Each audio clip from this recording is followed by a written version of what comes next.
Friends, आप लोगों का स्वागत है हमारे YouTube चैनल पर। तो आज हम देखेंगे कक्षा 7 का दीक्षा हिंदी यूपी बोर्ड का पाठ 9। पाठ का नाम है मेघ बजे फूले कदम। अब हम लोग पहली कविता मेघ बजे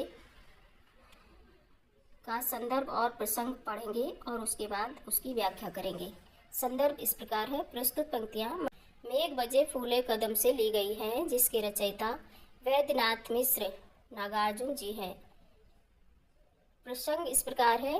कविता में कवि ने बादलों के उमड़ने घुमड़ने एवं उनकी ध्वनि का मार्मिक चित्रण किया है।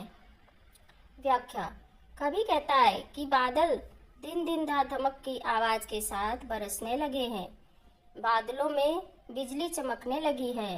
बादलों की गर्जना हुई एवं बरसात के आने से मेढकों ने खुश होकर टर टर करके बोलना शुरू कर दिया है। धरती की ऊपरी सतह पानी से धुल गई है तथा वर्षा के होने से कीचड़ भी चंदन के समान लग रहा है। पानी बरसने से किसान भी खुश हो गए हैं, क्योंकि जमीन जोतने लायक हो गई है। इस कारण किसान हल का अभिनंदन कर रहे हैं, अर्थात स्वागत कर रहे हैं। अगली कविता है फूले कदम। इस पद्यांश में कवि ने सावन में फैली हरियाली तथा फूले हुए कदम के पेड़ों का सजीव चित्रण किया है। सावन के महीने में कदम के पेड़ों में फूल आ जाते हैं। उनकी प्रत्येक टहनी में कदम के फूल गेंद के समान दिखने लगते हैं।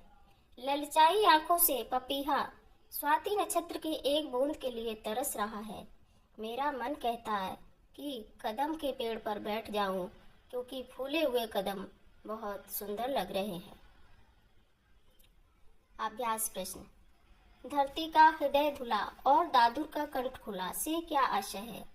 इन पंक्तियों का आशय है कि बरसात के आने से धरती का हृदय धुल गया है एवं उसकी प्यास तृप्त हो गई है और प्रसन्न होकर दादुर अर्थात मेढक का कंठ खुल गया है और वे टर टर करके गाने लगे हैं। अगला प्रश्न है, जाने कब से तू तरस रहा। पंक्तियों में तू शब्द किसके लिए प्रयुक्त हुआ है?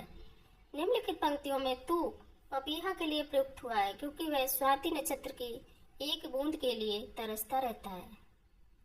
कवि ने कदम के फूलों की तुलना कंदुक से क्यों की है? कंदुक का अर्थ है गेंद।